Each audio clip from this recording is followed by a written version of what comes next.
नमस्कार दोस्तों, कैसे हैं आप सब। उम्मीद करता हूं आप सभी अच्छे होंगे। आज हम एक बहुत ही इंटरेस्टिंग और कंट्रोवर्शियल टॉपिक पर चर्चा करने वाले हैं, अमेरिका की फॉरेन एड पॉलिसी पर अस्थायी रोक। हर साल अमेरिका अलग अलग देशों को बिलियंस ऑफ डॉलर की सहायता देता है, लेकिन प्रेसिडेंट ट्रंप ने एक बड़ा फैसला लेते हुए USAID की लगभग सभी फॉरेन एड फंडिंग फ्रीज कर दी। इस बार इलॉन मस्क भी इस फैसले में शामिल है। प्रेसिडेंट ट्रंप ने इलॉन मस्क को डिपार्टमेंट ऑफ गवर्नमेंट एफिशिएंसी मतलब डोज का प्रमुख बनाया। उन्होंने टेक्नोलॉजी और डेटा एनालिटिक्स की मदद से दिखाया कि फॉरेन एड का एक बड़ा हिस्सा अननेसेसरी प्रोजेक्ट्स और करप्शन में जा रहा था। मस्क की मदद से व्हाइट हाउस ने USAID के कई प्रोग्राम्स की रिव्यू शुरू कर दी और सैकड़ों मिलियंस ऑफ डॉलर की फंडिंग रोक दी। सैकड़ों USAID प्रोग्राम बंद हो चुके हैं। 10,000 में से सिर्फ 294 कर्मचारी बचे हैं। USAID की वेबसाइट भी ऑफलाइन कर दी गई है। 13 फरवरी 2025 को एक फेडरल जज ने इस फैसले को अस्थायी रूप से रोकने का आदेश भी दे दिया। अब सवाल उठता है कि क्या अमेरिका के लिए सही फैसला है? क्या इससे अमेरिका की इकोनॉमी को फायदा होगा या अमेरिका की ग्लोबल रेपुटेशन को नुकसान पहुंचेगा? इस वीडियो में हम इन सभी सवालों के जवाब ढूंढेंगे और समझेंगे कि अमेरिका फॉरेन एड क्यों देता है, फॉरेन एड का मिसयूज कैसे होता है, दुनिया और अपोजिशन पार्टीज की क्या रिएक्शन थी, इसका असर अमेरिका और बाकी देशों पर क्या पड़ेगा। तो इस वीडियो को एंड तक जरूर देखें, क्योंकि हम आपको बताएंगे वो सच्चाई जो शायद मीडिया छुपा रहा है। फॉरेन एड यानी विदेशी सहायता एक फाइनेंशियल हेल्प है जो अमेरिका दूसरे देशों को economic development, military support, humanitarian add और स्ट्रेटेजिक पार्टनरशिप के नाम पर देता है। 2023 में अमेरिका ने करीब $68 बिलियन फॉरेन एड में दिए। सबसे ज्यादा सहायता इजराइल, यूक्रेन, अफगानिस्तान, पाकिस्तान और कई अफ्रीकन देशों को मिली। कई बार यह एड प्राकृतिक आपदाओं, वॉर या गरीबी को कम करने के लिए भी दी जाती है। $21 million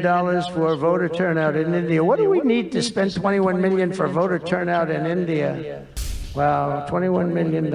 I guess they were trying to get somebody else elected. Wow, we ought to tell the Indian government. दोस्तों, अब बात करते हैं सबसे बड़ी और ताजा कंट्रोवर्सी की, जिसने अमेरिका और भारत में सियासी तूफान मचा दिया है। क्या आपको पता है USAID ने 20 मिलियन भारत को दिए, और वो भी वोटर टर्नआउट बढ़ाने के नाम पर। फिर आया प्रेसिडेंट ट्रंप का धमाकेदार बयान, क्यों हम भारत के चुनाव में दखल दे रहे हैं, ये पैसा भारत की राजनीति में क्यों लगाया गया। उन्होंने इसे एक किकबैक स्कीम करार दिया। कहा कि ये फंडिंग भारत के चुनाव में फेरबदल करने की कोशिश थी। अमेरिकन टैक्स पेयर्स का पैसा भारत के चुनाव पे खर्च करना क्या सही है? India's ministry of external affairs ने इसे डीपली ट्रबलिंग बताया और कहा कि इसकी जांच की जाएगी। भारत में भी ये मुद्दा गर्मा गया। बीजेपी, कांग्रेस और कई राजनीतिक पार्टियां एक दूसरे पर आरोप लगा रही हैं कि कौन इस विदेशी पैसों से फायदा उठा रहा था। इस विवाद ने कई सवाल खड़े कर दिए। क्या USAID के पैसे का ऐसा इस्तेमाल सही है? क्या ये फॉरेन एड का हिडन एजेंडा था? और क्या अमेरिका वाकई भारत के चुनावों को प्रभावित करने की कोशिश कर रहा था? अब ये बहस सिर्फ अमेरिका की नहीं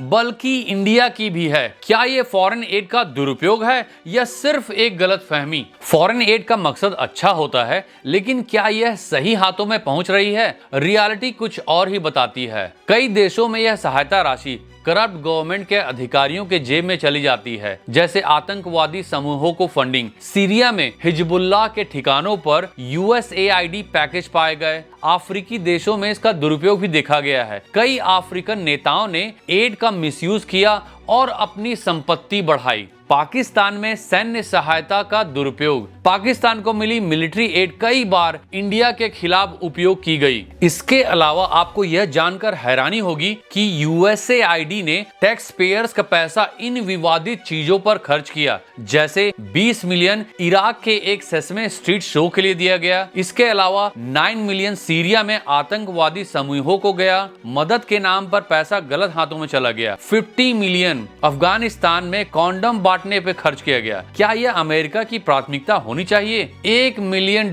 वुहान लैब को फंडिंग, वही लैब जहां से कोविड-19 की शुरुआत होने की आशंका जताई गई थी। $69,000 वुहान चीन में डांस क्लासेस पे। अमेरिका के पैसों से चीन में डांस क्लासेस, रियली? इसके अलावा $2 मिलियन ग्वाटेमाला में ट्रांसजेंडर सर्जरी और थेरेपी पे खर्च। $3 मिलियन ब्राजील में गर्ल सेंट्रिक क्लाइमेट एक्शन पर। 25,000 कोलंबिया में ट्रांसजेंडर शो ओपेरा को फंडिंग। क्या इसे देखने भी कोई गया था? $32,000 पेरू में ट्रांस हीरो कॉमिक बुक बनाने पर खर्च। क्या इन पैसों को किसी जरूरी अमेरिकी प्रोजेक्ट में नहीं लगाया जा सकता था? इन एग्जाम्पल से स्पष्ट है कि अमेरिकन टैक्स पेयर्स का पैसा कई बार ऐसे प्रोजेक्ट में खर्च होता है जिनका ना तो अमेरिका को कोई डायरेक्ट बेनिफिट होता है और ना ही उनकी नेसेसिटी स्पष्ट होती है। लेकिन एक बात साफ कर दूं, मैं ये नहीं कह रहा हूं कि यूएसएआईडी का सारा पैसा इन यूजलेस चीजों पर खर्च करता है। हो सकता है कि यूएसएआईडी ने कई अच्छे कॉजेस के लिए भी पैसा दिया हो, जैसे education, health care, disaster relief और पॉवर्टी रिडक्शंस। लेकिन इन यूजलेस एक्सपेंसेस को देखकर ऐसा लगता है कि यहाँ कुछ सुधार की जरूरत है। क्या अमेरिका को इस फंडिंग प्रोसेस को और ट्रांसपेरेंट और अकाउंटेबल बनाना चाहिए? क्या इस पैसे को और इफेक्टिव तरीके से यूज किया जा सकता है? अब जब प्रेसिडेंट ट्रंप ने फॉरेन एड फ्रीज कर दी तो इसका झटका सिर्फ अमेरिका में ही नहीं बल्कि पूरी दुनिया में महसूस किया गया। रिपब्लिकन पार्टी और ज्यादातर अमेरिकन ने कहा अमेरिका कोई दानदाता संस्था नहीं है, टैक्स पेयर्स का पैसा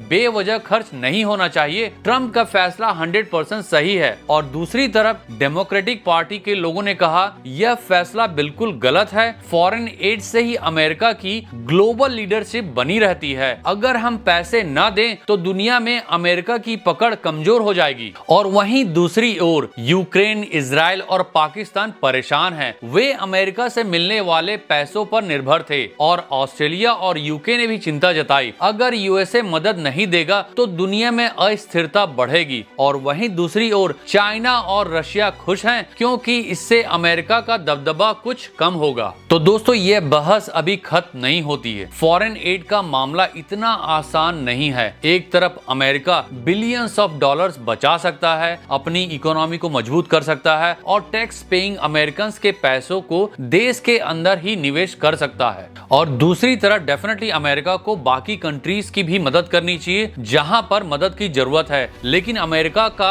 यह भी पूरा अधिकार है कि वे अपने पैसों को मिसयूज होने से रोक सकें। और इन्हीं मिसयूज को रोकने के लिए प्रेसिडेंट ट्रंप ने इस पर टेम्पररी रोक लगा दी है। तो दोस्तों इस फैसले पर आपकी राय क्या है? आप हमें कमेंट में जरूर बताएं। फिर मिलेंगे एक नए इंटरेस्टिंग टॉपिक के साथ। बहुत बहुत धन्यवाद।